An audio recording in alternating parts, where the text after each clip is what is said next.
Welcome to another episode of the Your Longevity Blueprint podcast. Today, my guest is Amitay Eshel, who is an entrepreneur in the biohacking and beauty fields. He has held executive roles in the health, wellness, and beauty industry for over a decade, as well as being a business development consultant in that space. As co-founder and CEO of Young Goose, the biohacking skincare company, and host of the Young Goose's Biohacking Beauty podcast, Amitay has been making waves in the industry through education and innovation.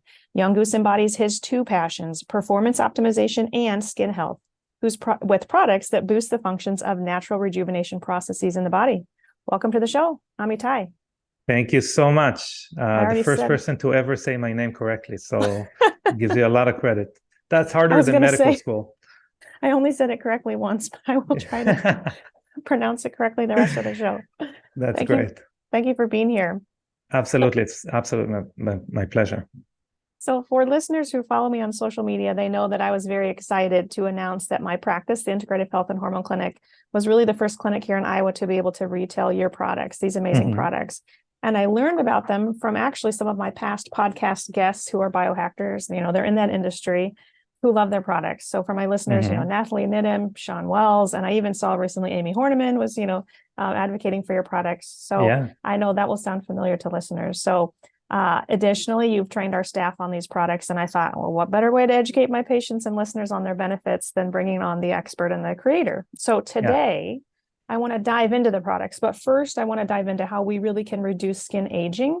So let's start with that. And I always like to ask my guests their story. So, kind of tell me the story behind the story, kind of what led you to starting your company before we really get into how to biohack our skin. I think my story is not. I think most people that look into health and wellness come from a point of, like, from a low point. They had some history of some event that led them down that path. And for me, it's more of a nerdy path, to be honest. It's more about being really interested in how to optimize my performance, rather not kind of running away from pain, rather going towards pleasure, if to use some Tony Robbins anecdotes here. But I started my first career was in the military. I was in Israeli Special Forces, head of recon for a Special Forces unit in Israel. And when I got out of the military, obviously that's a lot of wear and tear on the body. But I wanted to continue to redline my body. I'm very interested in sports and contact sports, wrestling, jiu-jitsu, whatever that is. And obviously a lot of injuries in the military, some wear and tear. I really wanted to perform my best. So that was one kind of introduction into wellness, treating your body a certain way. Some would say like a temple. But that's one aspect. The other aspect is I got into one of these really early on red light therapy companies. It was actually a laser, and our project was really to make a consumer product out of it. And what I realized is that you take this medical laser, and you make a panel out of it, and you're trying to explain to people that it can reduce pain, that it can improve performance, blah blah blah. And the sales weren't going that great, to be frank. But then when some discoveries on how it can improve skin health came out, and we started to use this rhetoric, we found out that a lot of people, that's where they want to see a difference in their health journey and their life. And that was kind of a eureka moment for me, as far as me understanding that where my ego lies, as if we would, is how my body performs. But for a lot of other people, it could be how their skin performs, how their mirror performs, for that matter, how they look when they look in the mirror, or today it's when they post something on Instagram or whatever that is, right? TikTok, whatever. But really, everyone identifies identifies success as far as their health journey in a different way. So I think that's kind of the two ways that I got introduced into biohacking, health optimization, whatever that is, whatever you would like to call that. Along the journey, I fell in love with NAD, fell in love with NAD IVs, understood that this is something that is very costly, and we tried to find a way to make it cheaper for people. So we tried to get it to make a transdermal application of NAD precursors. Unfortunately, or fortunately, we found out that the skin really likes it. You give the skin NAD, even if it's small enough to absorb, and in the correct makeup to absorb, the skin keeps it. It doesn't want to share. So we made lemonade out of lemons, and we made a skincare product and I'm sure we're going to get into it, but what we found out is that we can have the skin behave significantly younger. Unfortunately, unless you have an underlying condition, unless there's something going on that the skin is engaged in addressing, the skin doesn't know a wrinkle is a problem, or a pigmented area is a problem, or laxity is a problem, and we can go on and on. It doesn't know that. There's no signal that says, hey, please repair this. So the second phase of the company, if you would, was looking at signals, was improving signals. How do we communicate to the body that we need it to repair, fill in the blank, whatever that is, right? So that's kind of the journey of me and Young Goose in a nutshell. And I've had some other projects within the biohacking space during that time, within the longevity space. We consult a lot. We develop different processes, projects for different people. But this is our baby, mine and my partner Anastasia, which is really the heart and soul of this company. Well, part of me wants to go off on a big tangent and ask about your experience with being in the Israeli Special Forces, and kind of like if there were any special secrets that you were taught to help improve performance. But I feel like that could be a whole nother show. So I'll just say mainly breathing. I think during stressful situations, civilian, whatever that is, we realize that breathing is one of the things that changes our state the most. So, really to make sure that we don't go on a completely different discussion here, what I would say is that if you learn to manipulate breathing, you learn to manipulate your body, whether for better or for worse. And I think this is a huge part of. I think there's a difference between like how you feel right now and longevity. So, and a lot of times they don't actually connect. But I think this is a good way to improve both. Thank you. Yeah, we'll leave it at that and go back to skin aging. So how does skin aging drive whole body aging? That's an incredible question, because normally what we're used to think of is that the better we treat our body, the better our skin looks. And it is it is true to a point.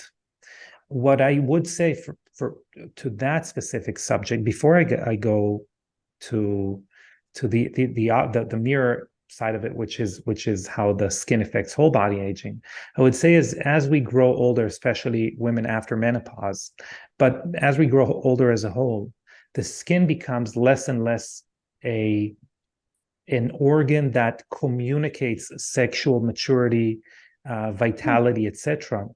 And it becomes more and more an organ that protects the body from the environment. It becomes more a shield that is being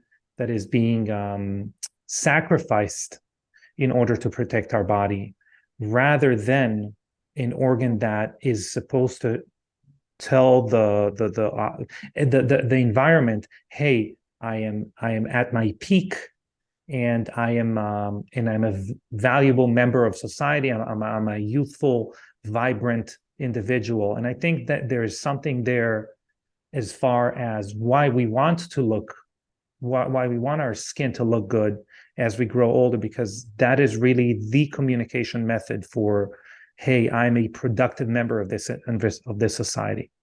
Having said that, looking at the opposite side of it, looking at what happens in our skin as we grow older, and I'm sure we're going to go back to it when we talk about NAD and senolytics, but what happens is that lack of ability to repair leads to a lot of waste, debris, and especially cells that are malfunctioning.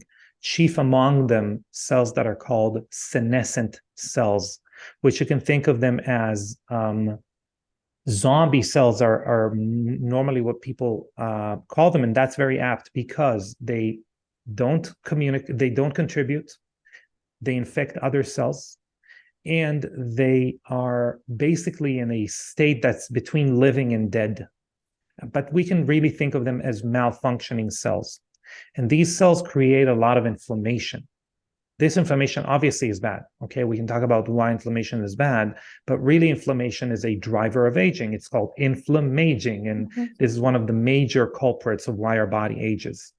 But as I said before, the skin is a communication organ, not only towards the outside, but also towards the inside. If you think of it, this is what stands between your body and the environment. So a lot of the environmental cues that our brain receives, it is received through our skin. To give a short example that's maybe not connected to what we're saying, studies show that if you put on an eye mask, you won't be able to see any light at all. But you go to sleep in a lit room, your sleep is going to be disturbed because your body receives, your skin receives some of that light. And obviously, your skin creates hormones, creates vitamin D3. There are many things that we can talk about the skin and its ability to communicate to the brain, but it's kind of to use a military term, it's kind of the tip of the spear as far as your brain is concerned. Yeah. And that is called the skin-brain axis. As I haven't heard that one. I haven't heard the skin-brain axis. Okay. So your skin communicates directly with the HPA axis, hypothalamic pituitary axis. And the HPA axis is responsible for stress response in the body. And when we grow older and we accumulate those senescent cells that create a lot of inflammation, they actually send inflammation. I'm using heuristics here, but they send inflammation to the brain. They also infect different cells, like cells that come in contact with them, such as immune cells, blood vessels, etc. But they infect the brain with inflammation, infect the HPA, with inflammation, which then communicates stress to the body, elevates cortisol. Obviously, when the brain is inflamed, you'll be right to assume that the rest of your body, the inflammatory burden in the rest of the body grows. So by having an older functioning skin, we are not, a lot of people say, maybe rightfully so, it's not saying that I would battle against necessarily. I earned my wrinkle. That's fine. If you have, that's not necessarily a bad thing. But earning senescent cells is definitely bad. Earning malfunctioning cells are definitely bad because you are earning inflammation, and that inflammation obviously communicates to your brain, and that inflammation ages you. It creates brain fog, creates a different hormonal response, which is negative. Which is kind of a self-feeding loop because more inflammation begets more senescent cells, etc. Well said. And now you got an hour and a half lecture in 5 minutes. Well, so what are some, given all of what you said, right, which we don't want to have happen, we don't want our skin to age, we don't want that inflammation. What are strategies to reduce our skin's functional or biologic age? So first of all, and I'm going to go back to that saying that the better we treat our body, the better our skin's going to look.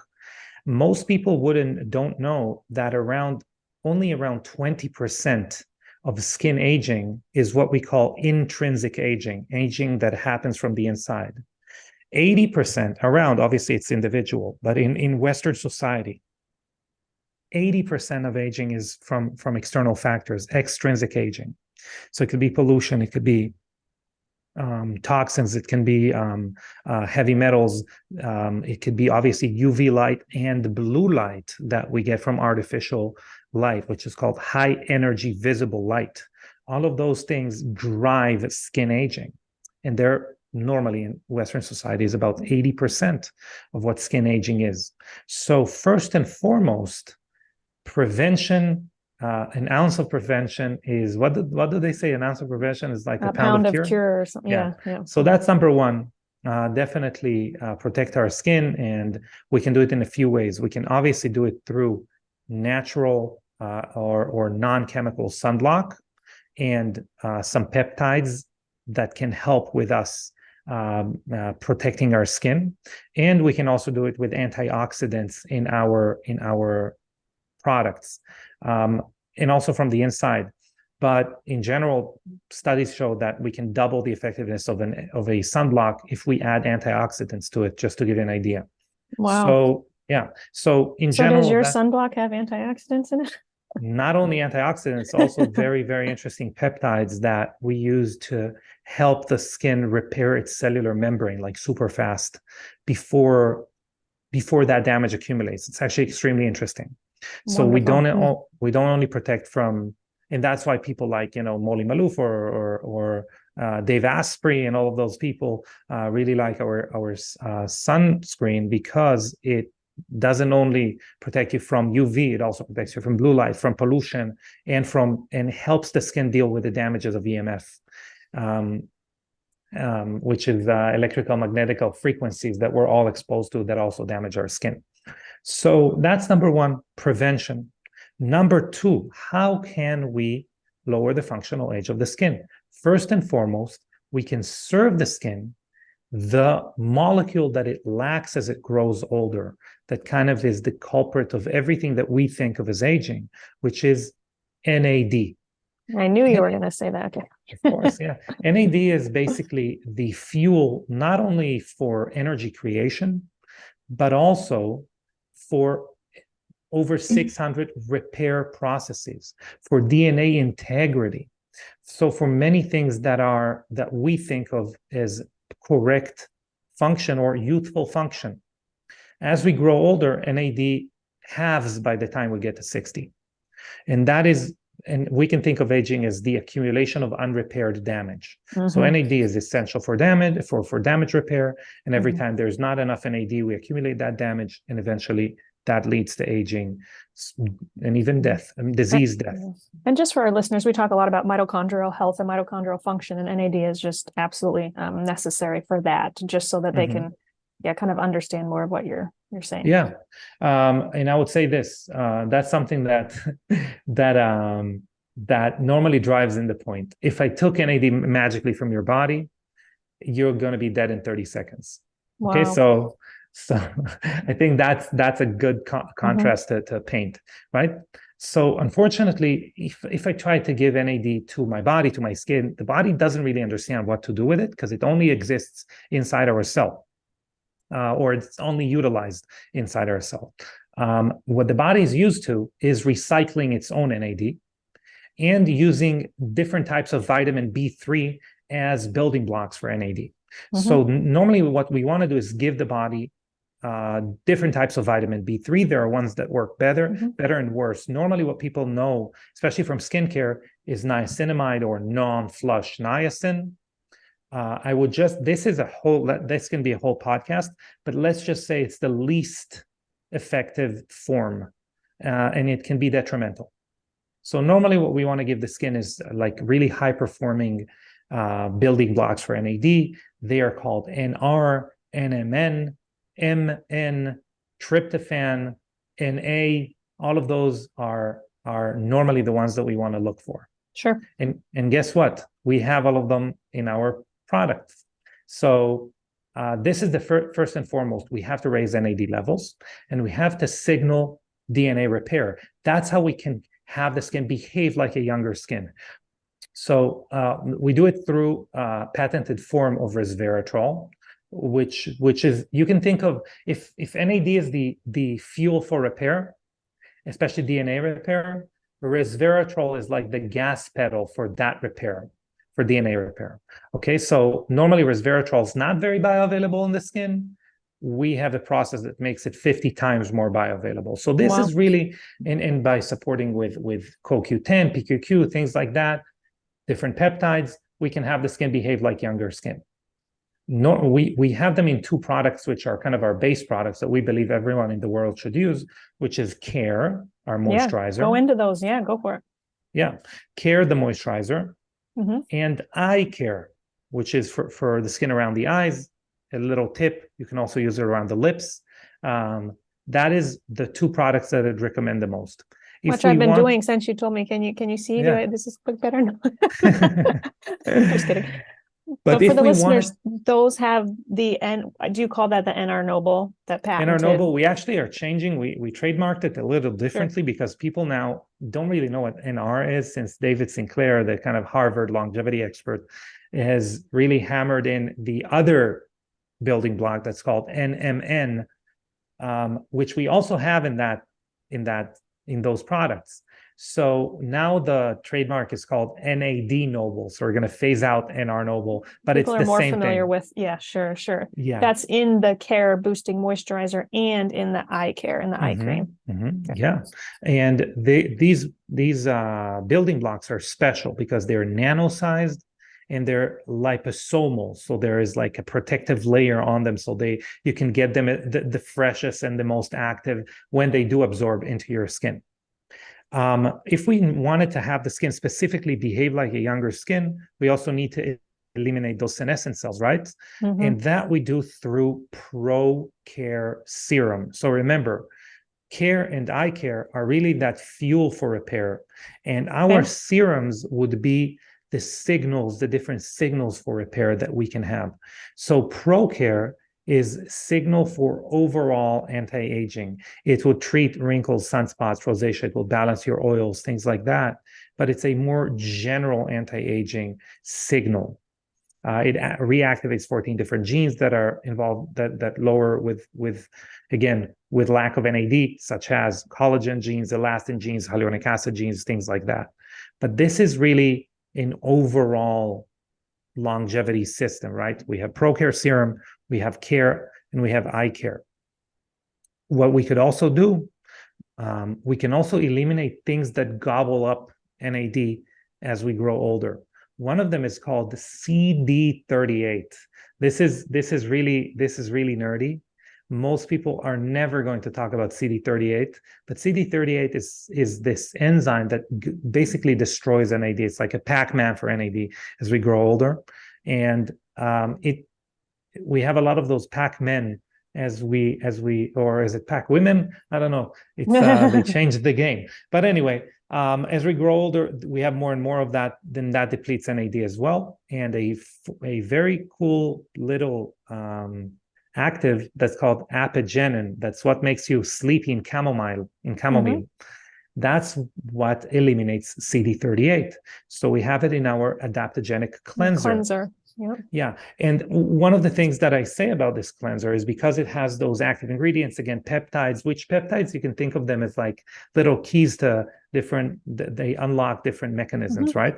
So I leave it on the skin for like 2 minutes. Probably 10 seconds are enough, but I shave with it as well. I make sure that I do other things and that's on my skin to really eliminate that CD38 and activate some pathways. You shave with the cleanser? Is that what you just said? Yeah. Okay. I do. A few things that you can do with this cleanser, which are pretty cool. First of all, is using it as a shaving lubricant. But a lot of people, if they want to do like facial cupping or gua sha, a lot of people don't like the oils that they need to use with it. Some people don't like the smell of those oils. Some people are oily skin to begin with, and they don't want to add oils that can accumulate. So you could do that with the adaptogenic cleanser as well. Use it as the lubricant for gua sha or facial cupping or things like that. And again, so what we did now is we looked at kind of how do we start the our skincare routine. We started with a cleanser, obviously, and we kind of looked at the end of the routine, which is we moisturize our skin, right? There are a few things that we can do after that, but this is really the two endpoints. What do we do in the middle? So in the middle is where the signals that's how we kind of customize our routine. That's how the routine can be customized to each and every person individually. And let's say someone has sensitive skin and they want anti-aging. Sensitive skin normally means impaired skin barrier, what we call leaky skin, skin that allows different things that shouldn't actually be absorbed into the skin to absorb into the skin. It is more sensitive because of it. It is more inflamed.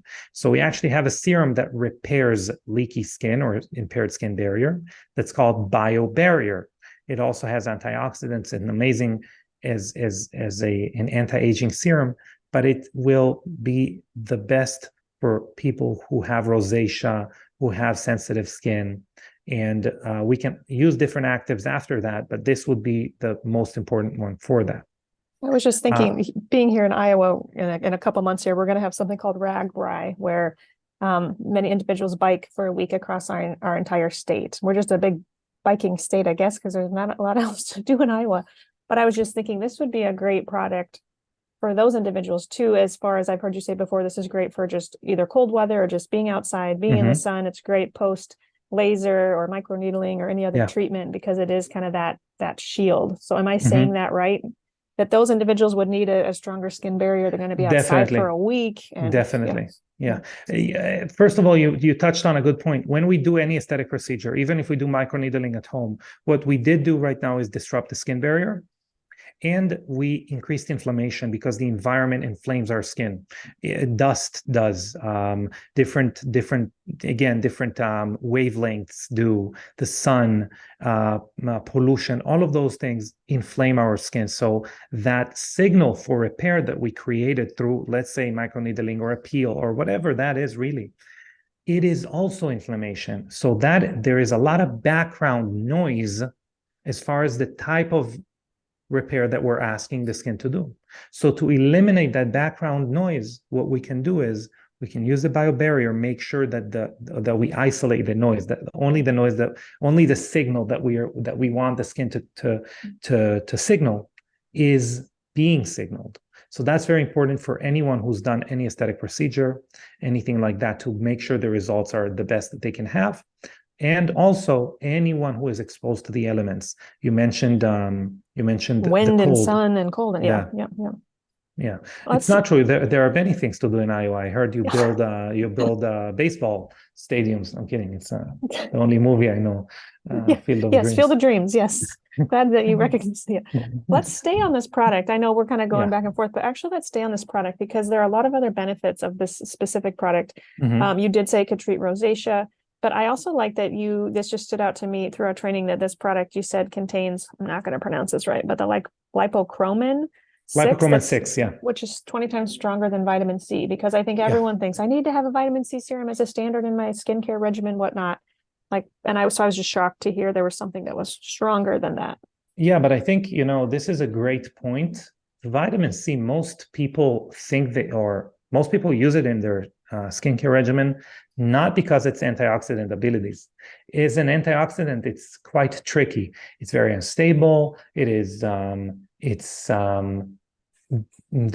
conventional types of vitamin C, I would argue, are really, really, really bad for you or toxic. Ascorbic acid, for example, I would argue is no one should ever take it in my opinion, from what I know. But normally what people are using it for in their skincare regimen is for its sensitizing ability, for its renewal ability, because it's basically acidic. So we're gonna separate those two. It's not a great antioxidant. There are ubiquinone, adebenone, are better, CoQ10, for example, are better antioxidants. Lipochromin 6 is one of the antioxidants that are the strongest in its antioxidant ability, but it's not sensitizing. So it's not going to make your skin more sensitive for that matter. What is amazing about that antioxidant is that natural antioxidant, you can think of like vitamin C, only eliminate oxygen-free radicals, which are natural to our environment. That's what we create, for example, when we create energy. Everything in our world really is based on that relationship with oxygen. But because we burn fuel, because we have a lot of different chemicals roaming the air around us, there are free radicals that are not oxygen based. And these are the ones that really drive skin aging because our body has no ability on its own to deal with them. Free radicals that are based on nitrogen and especially carbon. So what is amazing about lipochroman is not only its strength, but its broad spectrum. It also eliminates free radicals that are based on nitrogen and carbon. So it's way more than just saying it's strong. It's strong and broad. Okay. Now, Yeah. I swear Dr. Mercola just had something on his social media this week about linoleic acid and your chance of sunburning. Mm-hmm. And I don't know if you're aware of this, but I'm just seeing, which I didn't notice before, the next ingredient in this product is linolenic acid. So, so I don't know, I guess here it's saying that it's, great to soften the skin, whatnot, but I'm wondering if that even improving I know he's saying he's talking about ingesting it, but I'm wondering if you have it in this product to also serve as a barrier or protect the skin from the effects of sunburning. I don't know. Maybe I'm making that up, but you definitely have, because you never heard it before, but you are right. But what you can think of this, what we try to do in this product, again, you can think of every product of ours in two different ways. You can think of it as a product that mimics a process in the body and improves it. And you can think of it as, okay, we're taking a specific product such as a serum. Okay, how do we make it the best there is? Mm-hmm. So these are two sides to the same coin. But as far as like taking a process in the body and really pushing it to its limit, in this product is that skin barrier production. So what creates our skin barrier? Our skin, or different cell types in our skin and processes. So as we grow older, these don't function correctly as well. And our skin is supposed to make up its own vitamin F, linoleic acid, and vitamin E.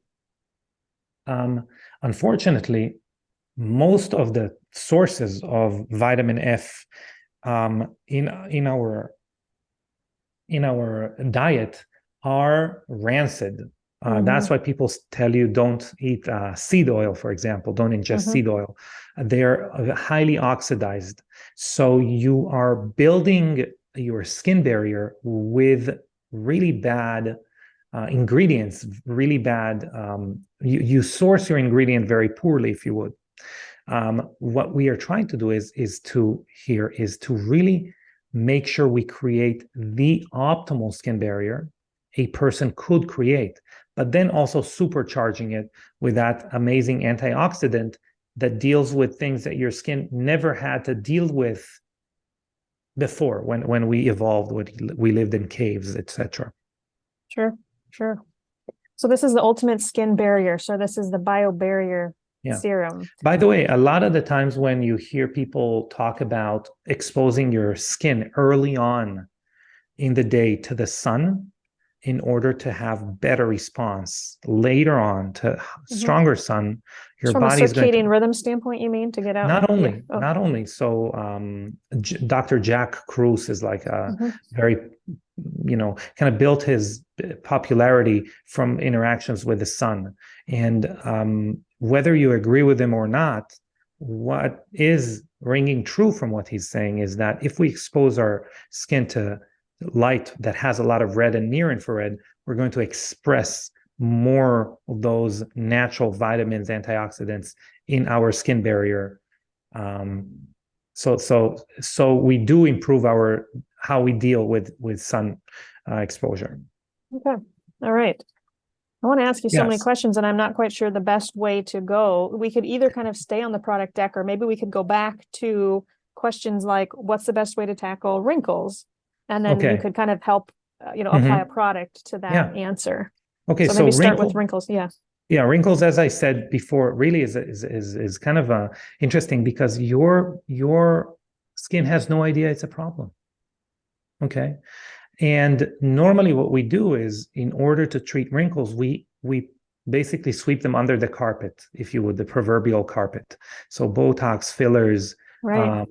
That's fine. I'm not against that per se. Okay. I'm not saying don't do it or do it. But what I'm saying is that you're not changing the fact that your skin has wrinkles or Right. that your skin is older. Right. So what we do in Young Goose, we're telling you whether yes or no, what we're going to make sure is that we correct the actual wrinkle. So how do we do that? First, as we said, we have to have the skin be able to deal with them and to create good collagen, etc. And a wrinkle really is a valley of collagen, really, a depletion of collagen because we moved our face in a very specific way over and over and over again.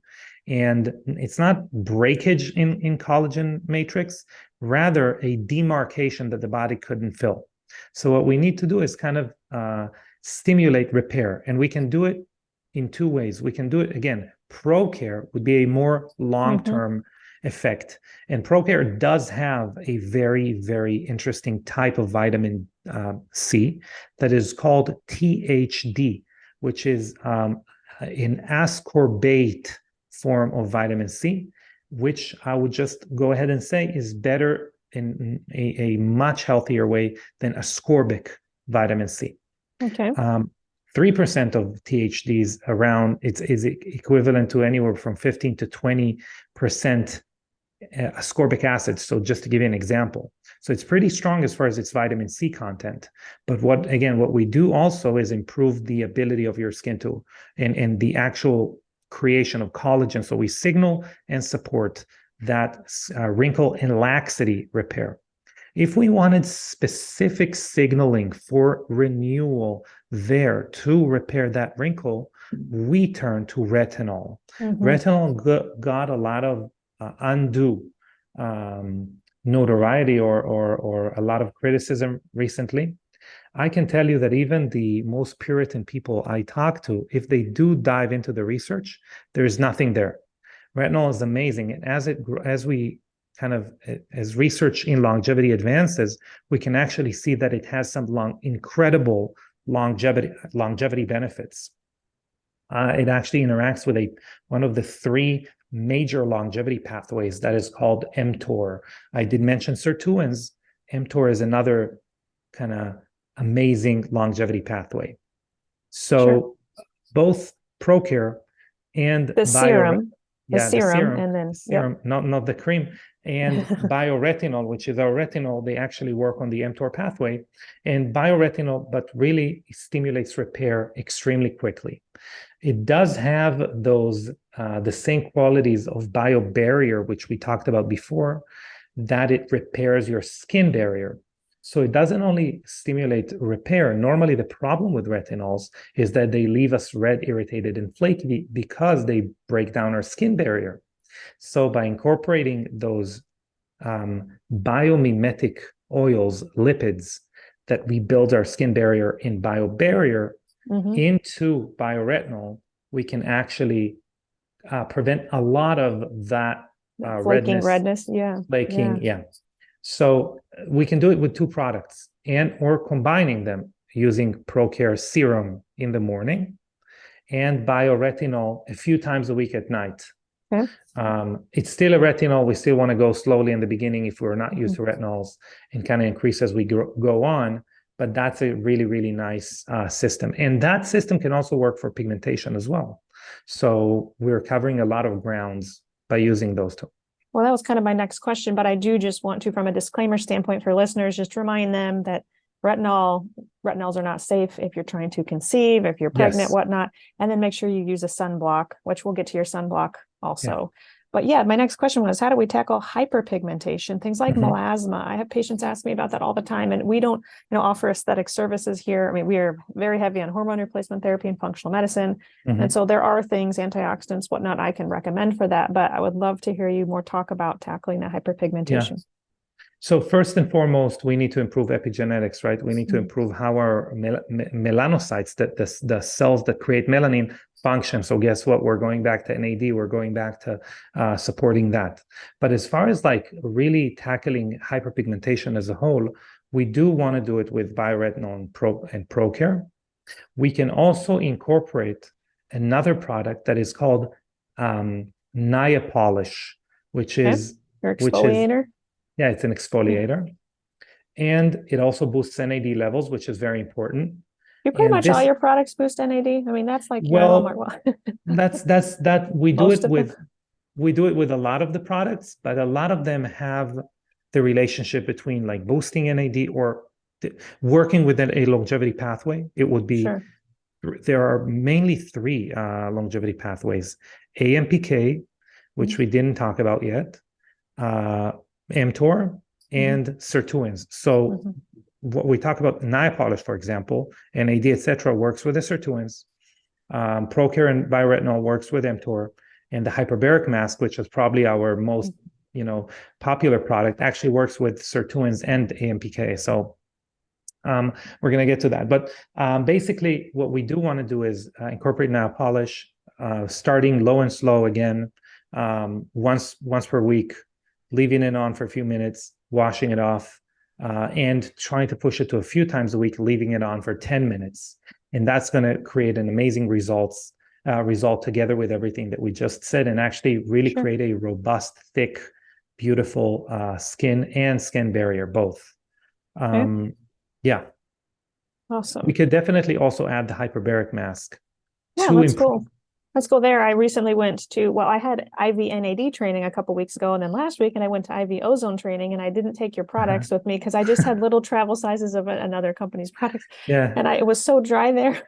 And I was so spoiled using this new hyperbaric mask, which was amazing. And I came home and I was like, oh my gosh, I need to use these products again, because I felt like I had been deprived, the half a week I was gone without them. And the mask just, I think, has incredible results. My skin feels so good. I even made my husband use it. He sit on the couch. And I said, I'm coating your face with this. You're going to have to stay here for 20 minutes. Well, you got to try this out. Yeah. I don't know who you get your ozone training from, but if it was simply Schallenberger, it was Frank Schallenberger. Okay. Yeah. Okay. Cool. There is one company that they're actually out of Michigan, and all of them use our product. So you could have. Do they? Yeah. Anyway, but the hyperbaric mask is very interesting because the goal is to really emulate the effects, the skin rejuvenating effects of being in a hyperbaric oxygen therapy chamber, but with a gel that we can apply overnight and get amazing results. So, as I said, we talked about kind of the start of the regimen by talking about the cleanser. We talked about the middle by talking about a couple serums, a few serums that we use. And we talked about the end, which is the moisturizer eye cream. But there is another step after that we can really boost the entire system. There's one for the evening and one for the morning. And in the evening, that's the hyperbaric mask. Hyperbaric mask is a gel. We apply it after the moisturizer, and we leave it on overnight. And what it does, we talked about wrinkles. It stimulates our fibroblasts. These cells, if melanocytes create melanin, create pigment, fibroblasts create fiber, they create collagen. So it stimulates those cells. That's number one. Number two, it detoxifies the skin. So again, makes it so it's much easier for the skin to create whatever it needs to create. It activates the sirtuins, which helps our skin behave like a younger skin. It activates AMPK, which is creating more energy in our cells. It increases the production of glutathione, which is an antioxidant that a lot of people do IVs of. And if it's much better than getting glutathione in a cream, because glutathione smells like rotten eggs. So it's much better if we can have the skin create it. But as far as, because of that increased this rush of energy, whatever we did first, we did bioretinol, ProCare, we boosted NAD, all of that process, all of that demand from the skin. Now the skin needs to go ahead and create the process that we've triggered, right? And the hyperbaric mask really supercharges that process. So it really, like, if you gave the skin homework, that's like the Adderall for your skin. Don't take Adderall, what I'm saying. As far as the mask. But I did say that past our moisturizer, there is unless you have questions about the mask. Do you have any questions about the mask? Well, I would, just for the listeners, I was going to say, so this is applied last, like you said, at night. And if I remember right, when you're saying it like yes, it's actually also supercharging the other products because it's helping those get absorbed more appropriately, right? So you can either wear it like my husband, it was a stretch for me to have him wear this for 20 minutes at night, but I will sleep with it on. Yep. So you can also just sleep with it on. And then wash it off in the morning, of course. That would probably be the best and probably the easiest as well. What I would say is a lot of people, obviously, if someone comes to your clinic and they get a regimen, they're going to follow the regimen. But a lot of people have their own regimen, right? They find out about us by like listening to this influencer or that, and they just want to give our products a chance. A lot of those people are going to start with a hyperbaric mask. And why is that? It's because they don't actually need to sacrifice anything that they're already using. It's actually just going to improve whatever they're already using and like by different companies, by different manufacturers, whatever that is. So this is a product that plays very nicely with anything else that you're going to use. So do you think, so relatively speaking, is it safe to apply on top of those products too? Okay. Just making sure. And it would make them work better. So definitely. What I would say is that you should also apply it around the eyes. So it's, most of the times there is a separation in our mind between, it's an eye cream. When I use only the eye cream, you apply it over the eye cream as well. Apply it to your neck and chest as well. The back of the hands. So the clinical study we did, we actually applied it also on the back of the hands. We saw amazing results there. So really anywhere that you want to have skin rejuvenation, we have, more affluent people that buy, them in stacks of like 10 and apply it all over their body. Wow. I'm not judging. Same. So this is an amazing product to make sure that we really boost the ability of our skin to follow whatever homework we gave it. Sure. As far as that, the added product in the morning, obviously we're talking about our Bio Shield, which is our SPF, which is our sunblock. Yes, go there. So the sunblock is, as we said, is very special. Why is that? Is because if you live in a Western city, remember I told you 80% is extrinsic aging, right? It's from the environment, but more of that is from pollution, EMF, and blue light than it is from UV radiation. That's normally what we get from the sun. So if we sit all the time in our office, or we travel a lot, or whatever that is, if we run in Manhattan, right, wherever that is, we are getting way bombarded with heavy metals. We're getting bombarded with pollution, different Wi-Fi signals, your phone, you're talking on your phone, you're frying your skin, etc., etc., etc.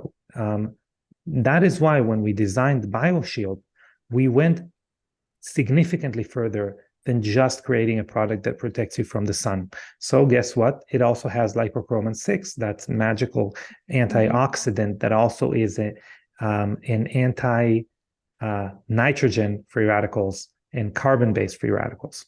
It also has a botanical complex that we have that is also antioxidating as well, but also is a longevity botanical complex. And it also has a really, really, really cool peptide that is called ectoin. And ectoin is derived from these little bacteria that are called extremophiles. And if anyone has gone to Yellowstone and saw those pools of water with almost like rainbow colors kind of emanating from them, these are extremophiles. They live in extreme climates.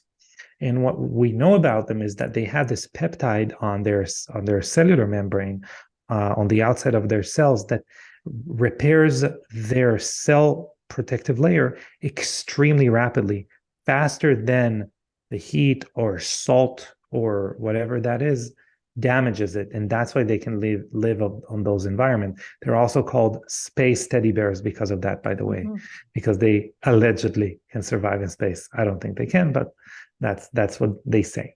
Anyway, so this protects, this is your main protector from EMFs, UV light, pollution, whatnot, and it's a mineral-based sunscreen that doesn't cause the white, funky residue on your skin. Yes. So most sunscreens that you know of are going to get and accumulate in your brain.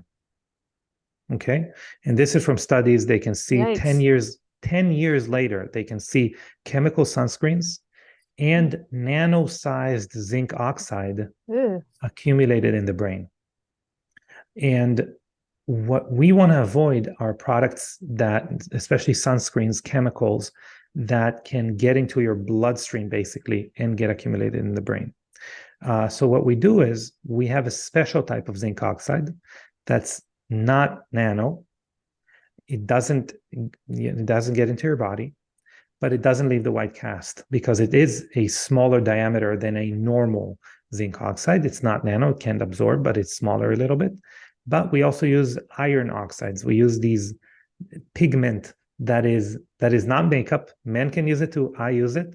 But this pigment makes it so it blends with every skin color, whether you're Fitzpatrick 1, which means extremely white, or Fitzpatrick 6, which is the other end of the spectrum. So anyone can use this product without leaving a white residue, even though it's 100% mineral. And by the way, when most products say mineral sunscreen, it can be 1% mineral, and it can say mineral sunscreen. Right. So this is 100% mineral. All right. What about tackling acne?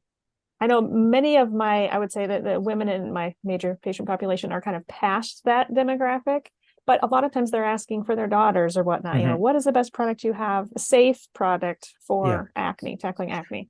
Yeah, so normally the products that we're going to use for acne actually kill the entire skin flora, and they're going to create basically a wild west there afterwards. That's why there is such a high rebound rate, and even worse.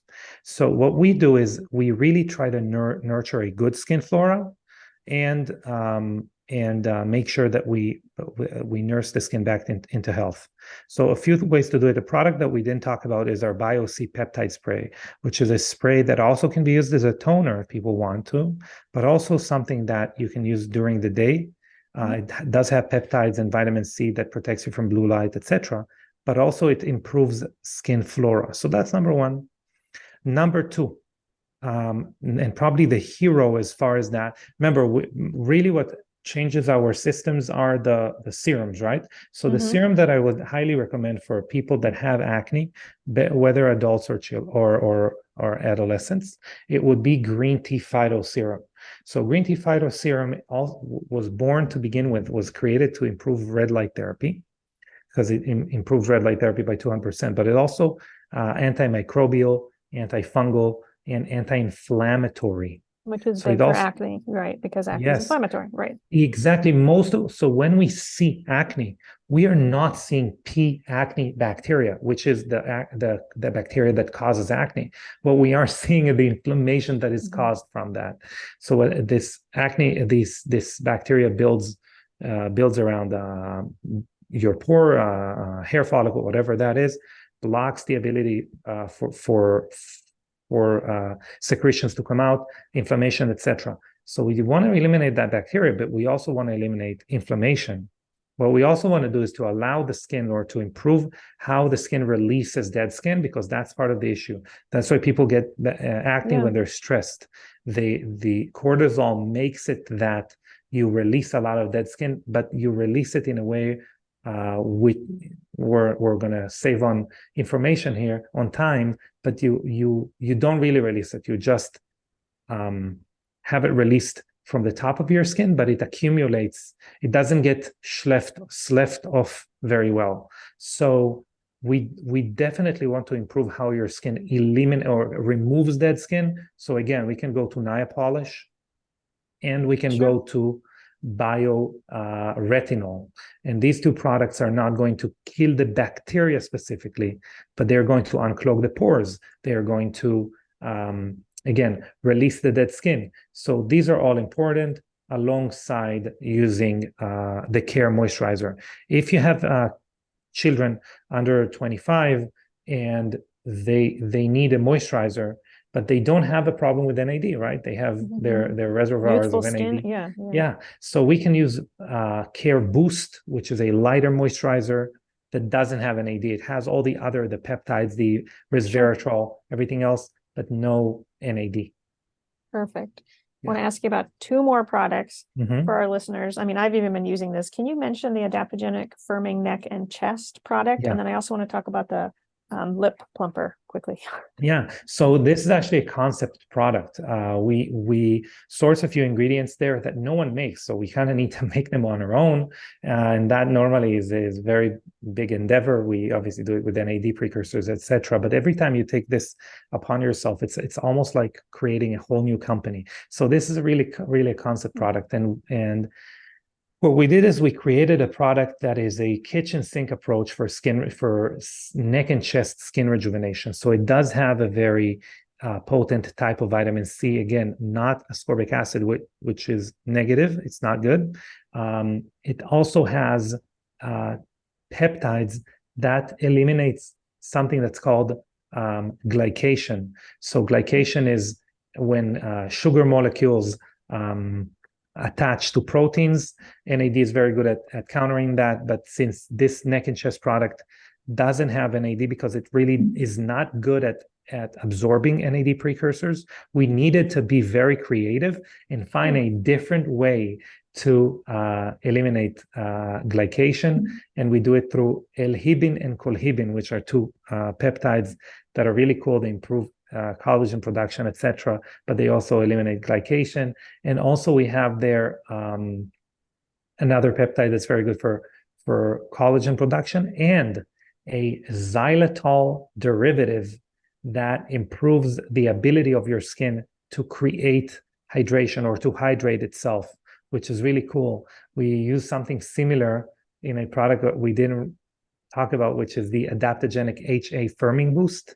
Sure. Which is the serum that someone that wants to improve the ability for their facial skin to hydrate itself, to hold on to moisture. We also use a different patent there that's called Aquacell that does something very similar, that in 11 days doubles the ability of your skin to hold on to moisture.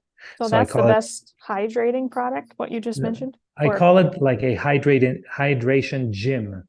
Some people have a problem that their skin barrier is impaired and they lose a lot of water. So that's going to be BioBarrier. A lot of the times we're going to start this as a precautionary, but they're not mutually exclusive, right? We can use both. So the adaptogenic HA firming boost would be a treatment for skin that is dry that we want to improve its hydration. Okay, wonderful. Adaptogloss. The Adaptogloss. Yes. No, Adaptogloss. I should have put it on before this interview, but I forgot. It's a really cool product because normally it is a lipstick or whatever you want to call that. Lip gloss, I would say. Lip gloss, yeah. But what's really cool about it is that it uses, normally a lip plumper uses caustic agents. It uses agents that sensitize the skin, and then the skin becomes inflamed and puffs up. What's the problem with that? The problem is that an average American that uses lipstick swallows around 4 pounds of lipstick a year. Fun. But yeah, gross. Yes. But so we definitely want to know what's in our lip gloss or lipstick, right? So instead of having caustic agents, which you would swallow and they will damage your esophagus and going to cause irritation, we use a type of vitamin D3. We mentioned that niacin makes you flush, right? There's actually a type of vitamin B3 that we use there that is even more flushing. Is that why you kind of feel, I mean, I've used it, that way you kind of feel the tingling sort of? Yeah. Yeah, okay. Yeah, so that is what plumps your lips. A little bit, not a lot. But a safer, healthier way to... Exactly, and it turns into NAD. Awesome. Yes, and we also have peptides there to make sure that there's less cracking and chapping, and to make sure that there's no like little lines on your lips. Don't use it on the outside of your lip line because... Just, yeah. Probably burn, yeah. Yeah. I know what listeners are thinking. Okay, so tell me the order, and this was the question my staff had also. Can you kind of go through, well, I want to personally ask you what you use on a daily basis, like what products you're using, kind of start to finish in the morning, start to finish at night, just so patients kind of know, again, that order, which we already identified a little bit of that being the sunscreen is the last thing in the morning, the mask is the last thing at night. But can you kind of break that down for us? Yes, so I'm going to tell you what I use. and why I use it. And you can take off whatever you would not be using, right? So I obviously wash my face with the adaptogenic HA firming, cleanser, excuse me. Leave it on the skin for 10 seconds to 2 minutes, wash it off. If you shave. If you want to do facial cupping or whatever, you could do that as well. Or gua sha. Wash it off and dry my face with a towel and spray a few sprays of the peptide spray. Immediately, so if I feel I need more hydration, normally I don't, but if I do, I will immediately apply the adaptogenic HA firming boost. Normally I don't. What I do normally is I use in the morning the bio barrier, which again repairs my skin barrier, and then I use Pro Care. Okay. A lot of the times I'm lazy and I'm going to mix them both in my hand and apply them on my face together. So those are the serums for the listener. Yes. Yeah, yep. Exactly. So the middle point is our serums. What are we asking the skin to do? Then I apply my care moisturizer. First I apply eye care, and I apply my care moisturizer also over my eye care for added hydration. In the morning, I let it absorb for a couple of minutes, apply a couple pumps of the Bio Shield, which is our SPF, and go about my day. Okay. At night, I'll wash my face. Actually, let's pause you. What about during the day? Do you use that peptide spray during the day? Yeah, so if I'm in front of the computer a lot, or I'm somewhere that I am exposed to a lot of UV light or blue light, I'll apply it during the day. A lot of times when I'm outside, I don't take it with me. Now we have a travel size, so I do. Oh, I was going to ask you about that. Yeah. Yeah. So now I do take it with me because I have a travel size, and especially if I do something that I exert a lot of energy, I just pump it and I get some energy back from that. Sure. As far as the night, I'll wash my face again. I'll shave again. No, I'm kidding. I wash my face. I apply the peptide spray, and what I do, I don't actually use BioBarrier or ProCare. I use BioRetinol most nights. Okay. As a person that has pretty thick and resilient skin. If I am not using the BioBarrier, the BioRetinol, I'll again do the combination of BioBarrier and ProCare. Apply my eye care, apply care moisturizer, and instead of the SPF, which I put in the morning, now I'll apply the hyperbaric mask. Yep. And I'll go to sleep with it. Once or twice a week, I in the shower, I take a longer shower. I wash my face in the shower, and I'll massage my skin with Nia polish very gently, a couple times a week, like a facial at home, if you would. I leave it on for 10 minutes.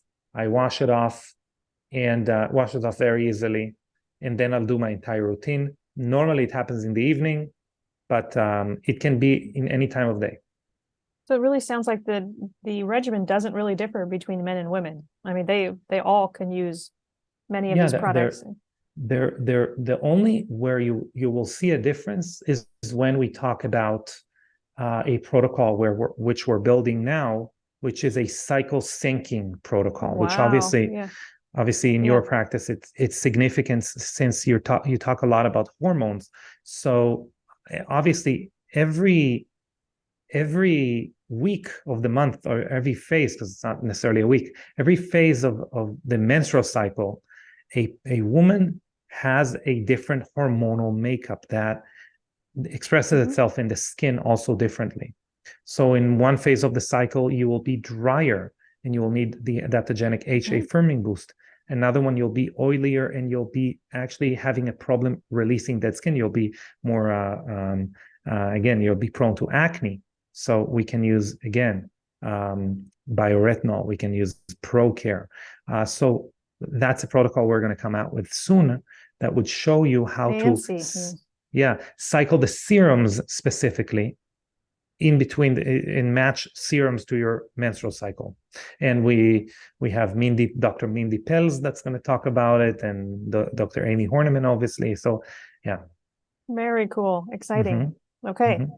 This is great, and I'm sure listeners want to hear more. So what's the best way listeners can educate themselves on your products? Tell us where they can find you, your website, all that jazz. Okay. So first and foremost, I highly recommend listening to our podcast that really dives super, super, super deep into many of the aspects that we talked about today, but also things that are not necessarily about our products that can improve skin health. It's called Biohacking Beauty. You can find it on wherever you consume your podcasts. Our Instagram page is extremely informative, especially, by the way, if you're interested in cycle syncing and skincare. We do post about it once in a while, so you can definitely head out there. Head there. It is young_goose_skincare, and obviously our website is www.younggoose. It's one word. There's 2 G's there. younggoose.com, and for your listeners, we actually have a special promo code that they get 10% off their first order, which is Dr. Gray, just Dr. Gray, one word, all caps, and they'll get 10% off. And I highly recommend taking a very, very short quiz that's on the website. That instead of listening to me babble for a long time, if you got tired, you can just go to that quiz, basically identify what you want to treat and etc. And you'll get a recommendation to one of our systems. You can go directly to the systems as well and choose the system that's right for you. Wonderful. Thank you so much. I will post obviously all those links and then that code, capital Dr. Gray, in the show notes for the 10% off. I'll have to ask one more question, but actually I'm going to turn that into 2 because I'm always very curious, like, where did the name Young Goose come from? This is we had to think of our feet on our feet when we launched the company, because the name that we chose originally, we found out that there is a supplement company with that name. So we actually own the trademark for the word hormesis for skincare, but we tried to trademark it also for supplements just in case we ever did it. And we found out there's another company, and we said, you know what, let's just change the name. When we were researching sirtuin activation, there were geese outside our lab that seemed to not grow old. So it was about 5-year research, and they reach sexual maturity within. They reach sexual maturity in like 2 years, and they look the same until they die, basically. So they were our mascot. For like 6 years, they look the same. So we thought our favorite was like, we like the geese out there. Let's just call it Young Goose, and it stuck. Some truth and some comedy there. Yeah, love it. Okay. Last question, finally. Thank you for your time today. What would your top longevity tip be? I would say temperature. Temperature is my top longevity tip. What do you mean by that? We talked a lot about molecules today, but our body is, if you remember when we talked about NAD, we said, we actually didn't talk about it a lot, but we can take IVs, we can take supplements, we can do this, we can do that. Our body isn't very good at using molecules throughout systems in the body. We can give examples on how adrenaline in the brain and in our body is completely different. We can talk about melatonin in our gut and in our brain. We can talk about nitric oxide inside your mitochondria. It kills the mitochondria. Outside of the mitochondria, we need it to dilate blood vessels, etc. So our body is not using the same molecule in a lot of different, even oxytocin, which we all think of the love hormone. Connection hormone, yeah. Connection hormone is really a stress hormone in a lot of different ways. So our body is not very good at using molecules to communicate to the whole body. And a lot of the times what we want to do in health is holistically address health, right? And temperature is our body's way to communicate to the whole system at once. So if we can modulate our temperature, we can go work out, we can be in a sauna, we can go and do an ice bath. We definitely want to think of improving our sleep, sleeping in a little bit cooler temperature than what we're used to. We really want to think of how we use temperature as a strategy for health and longevity. Hormesis, back to kind of what you were saying too. And hormesis, yeah. No one's ever said that. Unique answer. Thank you. Well, thank Absolutely. you. Thank you today for coming on the show and just sharing with us how we can slow our skin aging, repair damage, showing how important NAD is. You're a gem of a human, very easy to listen to. So I'm excited to see your company continue to explode. Congratulations, and thank you Thank you for very coming on the much. show. It was my pleasure.